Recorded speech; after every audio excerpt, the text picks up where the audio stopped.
만약 오늘이 당신의 마지막 날이라면 조용히 눈을 감아 보세요. 마지막 그 순간 당신의 마음에 떠오르는 하나님의 말씀 한 구절이 있으신가요?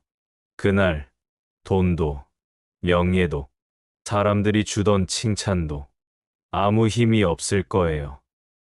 그저 당신의 영혼 가장 깊은 곳에 사랑으로 새겨진 하나님의 한마디만이 당신을 품에 안고 두려움 대신 평안으로 인도할 것입니다. 우리는 언젠가 모두 이 땅을 떠나게 됩니다.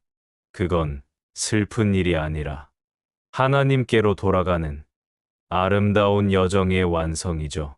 그리고 그 길 위에서 말씀 한 구절이 당신의 심장을 따뜻하게 감싸고 마지막 순간까지 나는 너를 사랑한다. 그 음성이 들린다면 그 인생은 결코 헛되지 않았습니다. 그래서 오늘 당신과 함께 나누고 싶습니다. 죽기 전에 반드시 가슴에 새겨야 할 하나님의 말씀 7가지. 이 말씀들은 삶의 광야에서 길이 되고 고통의 밤에 별이 되어 우리를 이끌어주는 하늘의 사랑 편지입니다. 그리고 조용히 묻고 싶습니다. 여러분의 가슴에는 평생을 붙잡을 그 한 구절의 말씀이 있으신가요? 만약 없다면 괜찮습니다. 지금이 바로 찾을 시간이에요. 하나님은 여전히 말씀하십니다. 그리고 지금 이 글을 읽는 당신을 사랑으로 부르고 계십니다.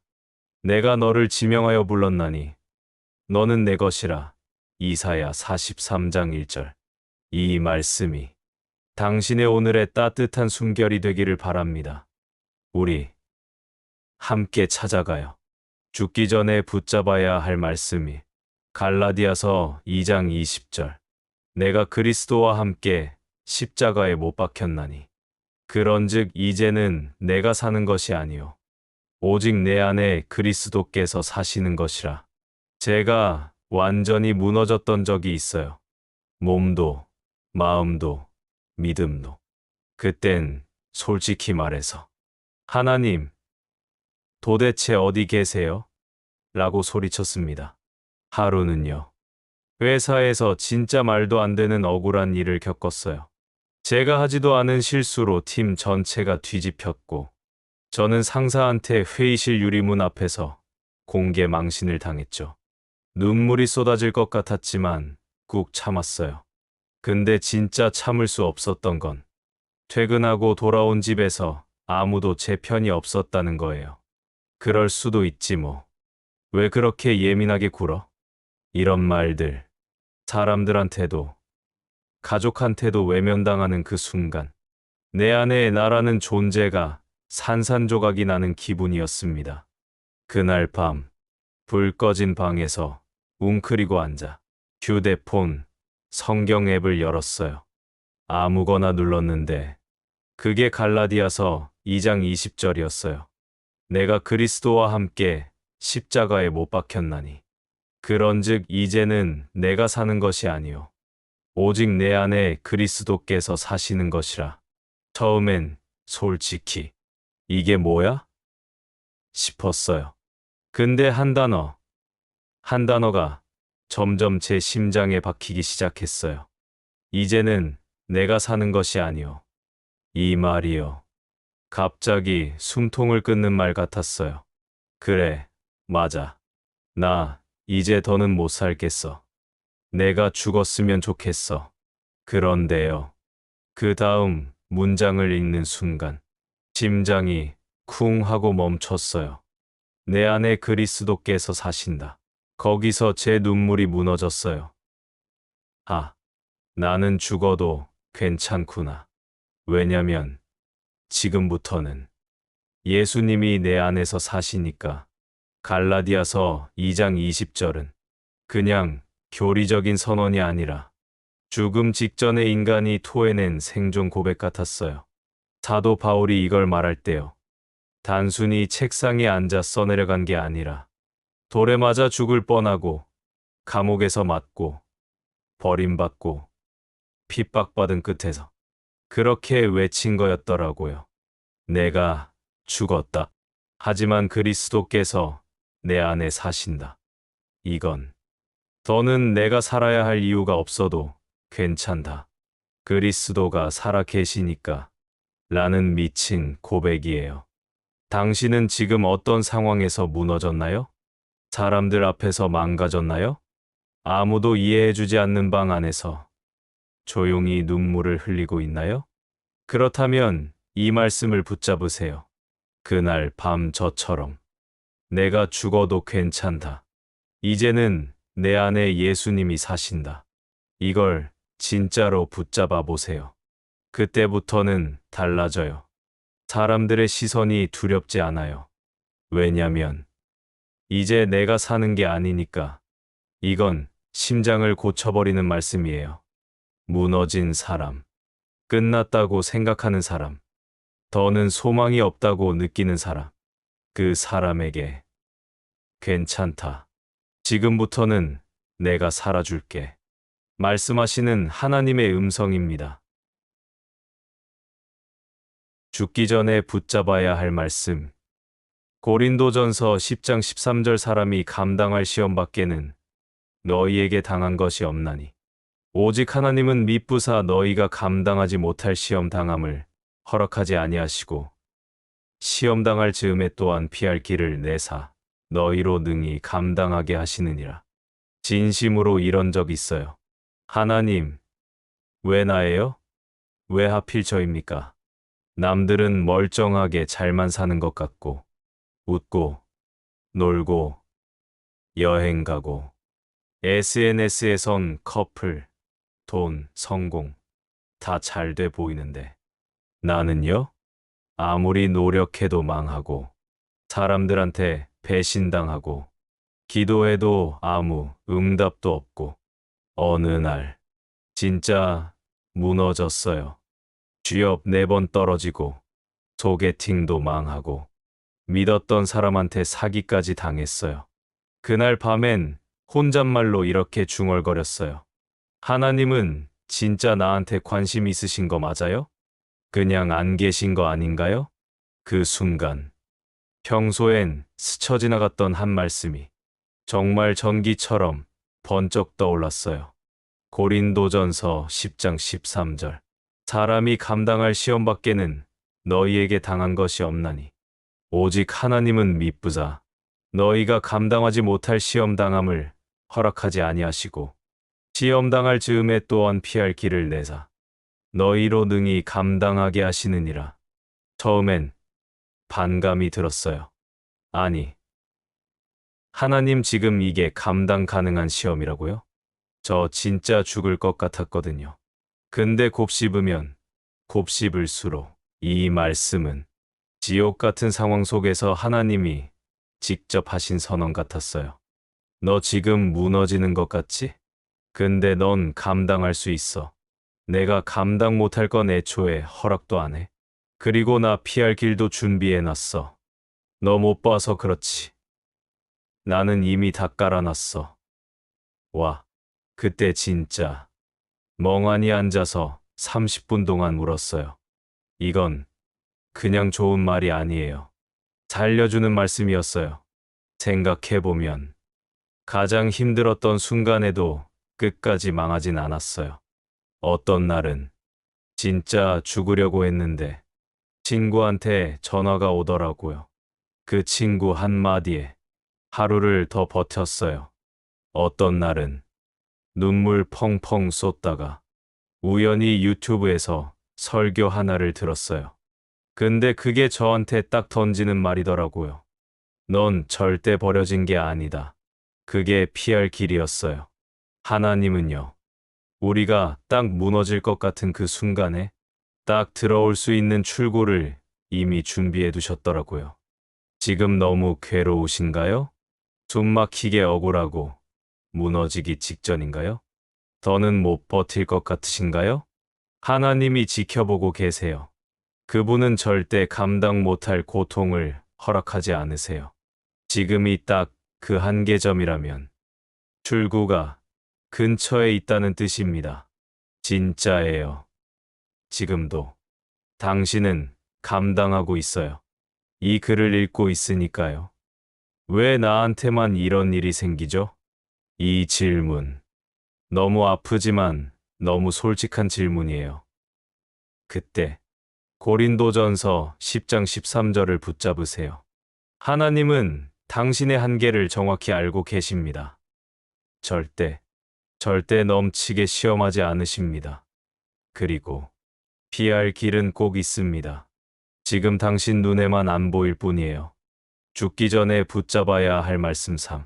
빌립보서 4장 67절 아무것도 염려하지 말고 다만 모든 일에 기도와 간구로 너희 구할 것을 감사함으로 하나님께 아뢰라. 그리하면 모든 지각에 뛰어난 하나님의 평강이 그리스도 예수 안에서 너희 마음과 생각을 지키시리라. 그날 밤 저는 정말 미쳐버릴 것 같았어요. 가슴이 콱 막히고 손끝이 저릿저릿 떨리고 숨이 안 쉬어졌습니다. 불안이라는 게요. 생각만으로 오는 게 아니라 몸 전체를 지배해요. 계좌에 찍힌 잔고는 17,040원이었고 다음 날까지 내야 할 카드값은 224만 원이었어요. 전화기는 계속 울리고 문자엔 연체, 최후 통지, 강제 집행 이런 단어들이 줄줄이 떠 있었죠. 그걸 보자마자 진짜 속에서 토할 것 같은 공포가 올라왔습니다. 침대에 누웠는데 눈이 감기질 않아요. 전장을 보는데 내 인생이 무너지는 소리가 귀에서 울리는 것 같았어요. 그때 문득 예전에 읽었던 한 말씀이 떠올랐어요. 손이 부들부들 떨리는 상태로 성경을 열었고 딱 그 구절을 찾았어요. 아무것도 염려하지 말고 다만 모든 일에 기도와 간구로 너희 구할 것을 감사함으로 하나님께 아뢰라. 그리하면 모든 지각에 뛰어난 하나님의 평강이 그리스도 예수 안에서 너희 마음과 생각을 지키시리라. 빌립보서 4장 67절. 염려하지 말라고요? 지금 이 상황에서요? 반발심이 들었어요. 그런데요. 기도와 간구로 감사함으로 아뢰라. 이 말들이 하나하나 박히기 시작했어요. 아, 지금 내가 해야 할 건 생각이 아니구나. 말이 아니구나. 기도구나. 그렇게 그 밤에 두 손을 머리 위로 올리고 엎드렸어요. 제발 좀 살려달라고. 진짜 너무 무섭다고. 하나님, 제발 이 어둠에서 빠져나오게 해달라고. 이 말씀은요. 염려하지 말라는 명령이 아니에요. 염려할 시간에 기도해라는 대안이에요. 기도하지 않으면 우리는 계속 생각의 감옥에 갇혀요. 왜 그랬을까? 어떻게 해야 하지? 망했어. 계속 그 감정의 소용돌이 속에 빠지죠. 그런데 기도는 그 감옥을 부숴버리는 열쇠예요. 바울이 이 말씀을 썼을 때 그는 감옥에 있었어요. 어두운, 차가운, 냄새나는 그곳에서 기쁨과 감사와 평강을 외쳤다는 거. 정말 말도 안 되는 일이에요. 그 이유는 하나예요. 그는 상황을 보는 게 아니라 하나님을 봤기 때문이에요. 당신은 어떤 불안에 갇혀 있나요? 통장 잔고, 병원 진단서, 사람의 말. 그 문제들이 지금도 계속 머릿속에서 폭주하고 있지 않나요? 지금 그냥 엎드리세요. 생각 멈추고 기도 시작하세요. 감사함으로 있는 그대로. 말로 다 못해도 괜찮아요. 눈물 한 방울이 기도가 됩니다. 그리하면 하나님의 평강이 당신의 마음과 생각을 지켜주실 겁니다. 그날 밤 저는 기도하다 잠들었고 아침에 눈을 떴을 때 하나도 바뀐 게 없었는데 이상하게 평안했어요. 그게 하나님의 평강이었어요. 모든 지각을 뛰어넘는 평강. 죽을 것 같았던 그 밤을 살게 해준 말씀. 이제 여러분 차례입니다. 염려하고 있나요? 기도하세요. 감사함으로 아뢰세요. 하나님은 절대 외면하지 않으십니다. 죽기 전에 붙잡아야 할 말씀사. 시편 46편 1절. 하나님은 우리의 피난처시요 힘이시니 환난 중에 만날 큰 도움이시라. 그날 새벽 거실 바닥에 엎드려 울고 있었어요. 아무도 모르게 전화기를 붙들고 한참을 망설이다가도 결국 누르지 못했던 번호. 엄마, 괜찮다. 잘하고 있다. 그 말이 듣고 싶었는데 이젠 그분도 안 계시잖아요. 그날은 진짜 끝난 날이었어요. 직장에서도 잘리고 사랑하는 사람에게도 떠밀리듯 버림받고 온 세상이 나 하나를 겨누는 느낌이었어요. 모든 게 무너진 그 순간 제 안에서 튀어나온 기도는 이거 하나였어요. 하나님, 진짜 계세요? 계시다면 제발 지금 제 옆에 있어 주세요. 그때 정말 놀라운 일이 일어났어요. 책상 위에 아무렇게나 던져놨던 성경책이 툭 하고 바닥에 떨어졌는데요. 딱 펼쳐진 그 페이지에 적혀 있었던 말씀이 하나님은 우리의 피난처시요 힘이시니 환난 중에 만날 큰 도움이시라. 시편 46편 1절. 진짜 그 순간만큼은 누가 등을 토닥이지 않아도 누가 말 걸어주지 않아도 하나님이 지금 나랑 함께 계시다는 걸 심장으로 느꼈어요. 이 구절. 환난 중에 만날 큰 도움. 이 표현. 너무 생생했어요. 환난이 언제예요? 모든 게 잘 될 때가 아니라 딱 지금 망가졌을 때, 다 잃었을 때, 사람도 없고 돈도 없고 힘도 없을 때, 그 순간에 하나님이 도와주시는 정도가 아니라 만나게 되는 분이라는 거예요. 이 말씀이 제가 그 새벽에 살아나게 만든 심폐소생술 같은 한 줄이었습니다. 이 말씀에서 피난처라고 해서 단지 숨어있는 방공호처럼 느껴질 수 있어요. 근데 아니에요. 시편 46편 전체는 전쟁 중의 고백이에요. 도시가 불타고 성벽이 무너지고 산이 흔들리고 바다가 뒤집히는 그 미친 혼돈의 한가운데에서 하나님이 내 편이다라고 외친 거예요. 그러니까 이 말씀은 도망쳐 숨어 있으라는 말이 아니라 전쟁 중에도 절대 무너지지 마. 나는 내 편이야. 이 말이에요. 지금이 당신 인생의 전쟁터인가요? 감정이 폭주하고 눈물이 멈추지 않나요? 의지하던 사람들 다 등을 돌리고 딱 혼자 남았다고 느껴지나요? 그렇다면 지금이 바로 하나님을 만날 타이밍입니다. 사람이 다 빠져나간 그 자리에 하나님이 들어오십니다. 나는 지금 어디로 숨고 있는가? 문제 앞에서 도망치고 있나? 하나님께 달려가고 있나? 하나님이 내 피난처이심을 진짜 믿고 있는가? 사람이 다 떠나고 내 안의 힘마저 무너졌을 때 주님이 제게 다가와 말씀하셨어요. 나 여기 있다. 너 절대 혼자 아니다. 나는 내 피난처이자 내 힘이다. 끝까지 너를 돕는 존재. 그게 나다. 이 말씀이 당신의 새벽을 깨울 수 있다면 그건 단순한 위로가 아니라 부활의 시작입니다. 죽기 전에 붙잡아야 할 말씀. 이사야 41장 10절. 두려워하지 말라. 내가 너와 함께 함이라. 놀라지 말라.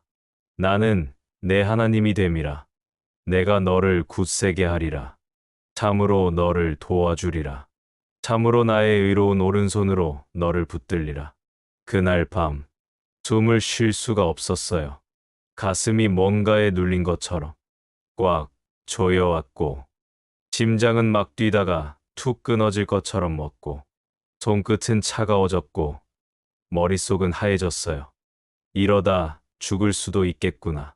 그게 진심으로 들었던 생각이었어요. 불 켜고 거울을 봤는데 제 얼굴이 낯설 정도로 무너져 있었어요. 눈은 충혈됐고 표정은 공포 그 자체였죠. 그때 제가 할 수 있는 건 단 하나였어요. 말씀. 아무 말씀이든 지금 당장 이 심장을 붙잡아줄 단 하나의 줄.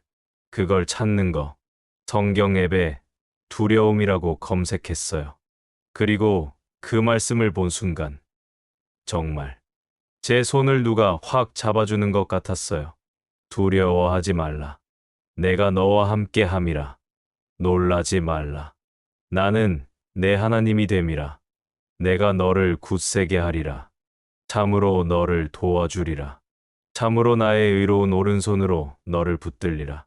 이사야 41장 10절. 두려워하지 말라. 왜요? 내가 너와 함께 함이라. 함께 하신다. 이 말이요. 그 순간엔 진짜 전부였어요. 사람은 없었고, 약도 없었고, 전화할 데도 없었는데, 하나님이 계셨어요. 그분이 여기 있다. 고 말씀하셨어요. 참으로 도와주리라. 한 번도, 두 번도 아니고, 참으로 반복해요. 왜요? 우리가 믿지 못하니까요. 의로운 오른손으로 너를 붙들리라. 하나님의 손은 정의롭고 흔들리지 않으며 절대 놓치지 않아요. 그 밤에 전 그 손을 느꼈어요. 말씀이 저를 안아줬어요. 누군가가 내 손 좀 잡아줬으면 좋겠다고 느끼셨죠? 괜찮다는 말 말고 그냥 옆에 있어줬으면 좋겠다고 느끼셨죠? 지금 이사야 41장 10절은 그 말을 대신해 주고 있어요. 나는 내 하나님이다. 내가 너를 도와줄 거야. 절대로 놓지 않을 거야. 지금 내 옆에는 누가 있는가? 내 두려움보다 하나님의 임재가 더 크다고 믿을 수 있을까? 나는 지금 하나님의 오른손을 붙들고 있는가? 그날 새벽, 제가 버틴 게 아니에요. 그분이 저를 붙들고 계셨던 거예요. 눈엔 보이지 않았지만, 말씀은 들렸어요. 두려워하지 마. 나 여기 있어. 내가 널 붙들고 있어. 절대로 놓지 않을 거야. 이 한 구절이 당신의 불안을 뚫고 들어가 당신의 밤을 바꿔놓을 수 있습니다. 죽기 전에 붙잡아야 할 말씀 6. 요한계시록 21장 4절. 모든 눈물을 그 눈에서 닦아주시니 다시는 사망이 없고 애통하는 것이나 곡하는 것이나 아픈 것이 다시 있지 아니하리니 처음 것들이 다 지나갔음이러라. 엄마가 돌아가시던 날 병실엔 기계 소리만 똑딱똑딱 울리고 있었습니다.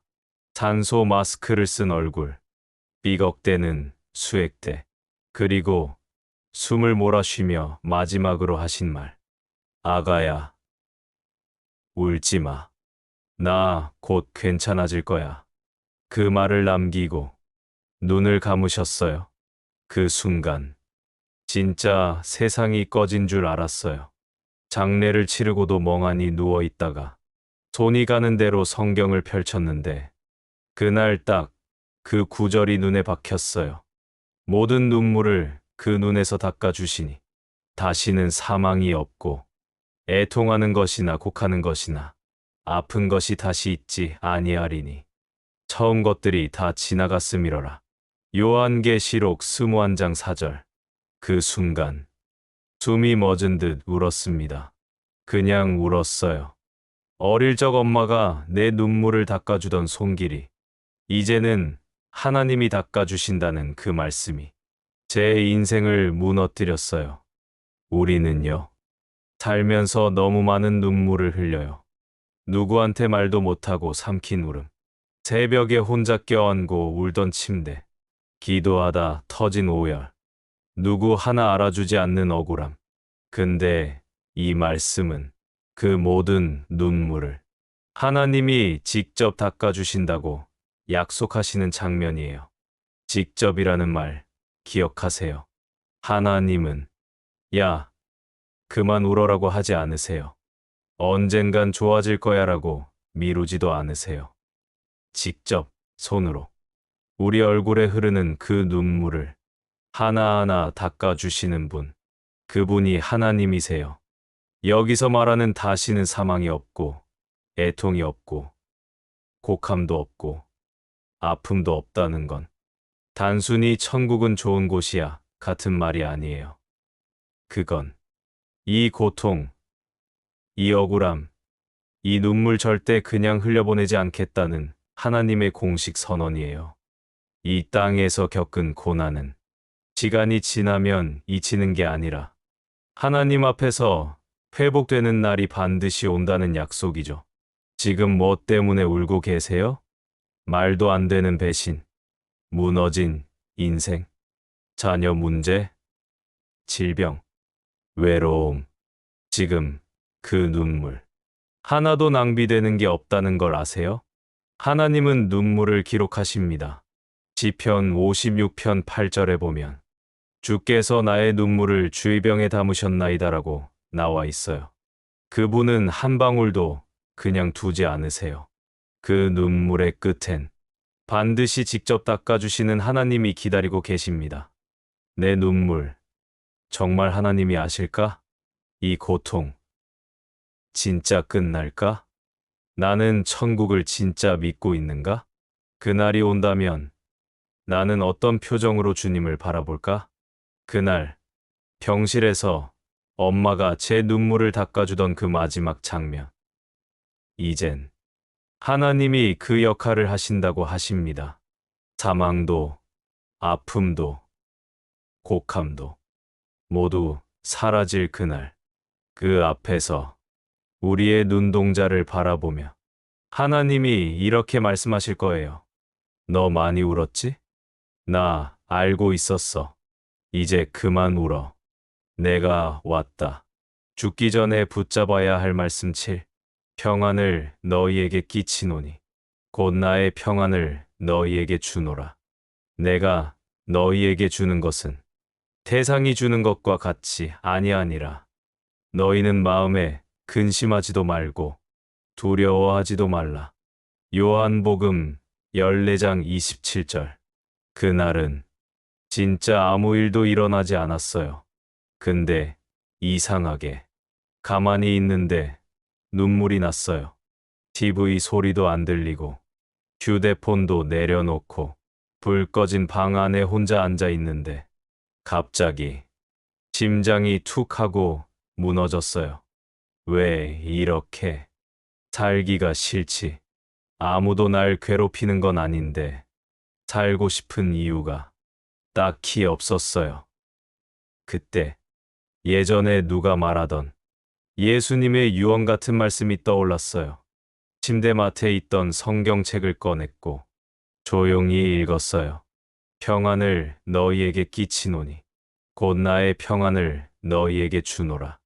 내가 너희에게 주는 것은 세상이 주는 것과 같이 아니하니라. 너희는 마음에 근심하지도 말고 두려워하지도 말라. 요한복음 14장 27절. 이 말씀은요, 예수님이 십자가 지시기 바로 전날 밤에 하신 말씀이에요. 죽음을 앞둔 사람이 가장 사랑하는 이들에게 남긴 말. 내가 너희에게 평안을 남긴다. 와, 십자가를 앞두고도 가장 걱정했던 건 제자들의 불안이었어요. 예수님은 자신이 죽어가는 그 순간에도 이렇게 말하셨어요. 나는 세상이 주는 평안 안 준다. 나는 나만이 줄 수 있는 평안을 준다. 세상이 주는 평안은 조건이 붙어요. 통장이 채워지고 건강이 회복되고 인간관계가 잘 풀릴 때 그게 세상의 평안이에요. 하지만 예수님이 주시는 평안은 다릅니다. 지금 상황이 폭풍이어도 내가 너와 함께하기 때문에 마음이 잠잠해지는 그 평안, 그게 예수님의 평안이에요. 상황은 아무것도 안 바뀌었는데 내 안에 평정심이 사라졌나요? 자꾸 이유 없이 불안하고 작은 일에도 심장이 덜컥하나요? 아무 문제 없어도 그냥 공허하고 무력한 느낌에 휘둘리나요?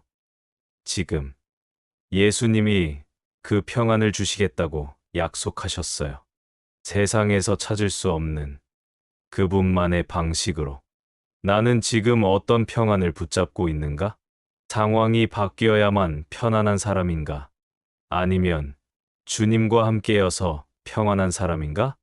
내가 주님의 평안을 진짜 믿고 누리고 살아내고 있는가? 사랑하는 여러분, 이제 7말씀을 다 전했어요. 이 말씀들은 그냥 좋은 말, 위로의 말이 아니에요. 이건 죽기 전 마지막 순간, 내가 붙잡을 생명줄 같은 말씀들입니다.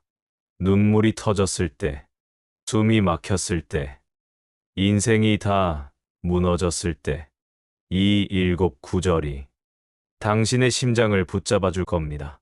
이제 여러분 차례예요. 구독하시고 댓글에 써주세요. 여러분이 가슴속에 새기고 있는 말씀 한 구절, 당신을 살게 한 말씀, 지금도 붙들고 있는 말씀, 그 말씀이 또 누군가를 살릴 수 있어요. 말씀은 살아 있습니다. 그리고 우리는 혼자가 아닙니다.